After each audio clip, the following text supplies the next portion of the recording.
Welcome back. રાજ્યભરમાં ઠંડીનો ચમકારો યથાવત છે. તાપમાનમાં મોટો ફેરફાર થવાની શક્યતા નહિવત જોવા મળી રહી છે. હાલ રાજ્યમાં ઠંડીનો ચમકારો યથાવત જ રહેશે. રાજ્યના હવામાન વિભાગે આગાહી કરી છે કે ઉત્તર પૂર્વના પવન ફૂંકાતા ઠંડીનો ચમકારો રહેશે. સૌરાષ્ટ્ર કચ્છમાં વધુ ઠંડી રહે તેવી પણ શક્યતાઓ છે. તો ઉત્તર ગુજરાતમાં ઠંડી વધુ રહે તેવી શક્યતા. નલિયામાં સૌથી નીચું 10 ડિગ્રી તાપમાન નોંધાયું છે. તો અમદાવાદમાં 16.5 અને ડીસામાં 16.4 ડિગ્રી તાપમાન નોંધાયું.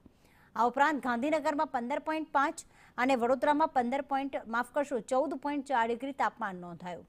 અમરેલીમાં 15.4 અને રાજકોટમાં 15.8 ડિગ્રી તાપમાન નોંધાયું. આ તરફ દીવમાં 15.6 ડિગ્રી અને કેશોદમાં 15.8 ડિગ્રી તાપમાન નોંધાયું.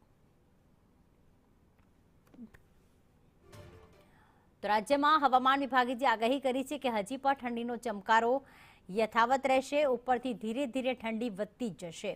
અમદાવાદમાં 15.4 ડિગ્રી તાપમાન નોંધાયું છે, જ્યારે સૌથી ઓછું તાપમાન નલિયામાં 10 ડિગ્રી નોંધાયું.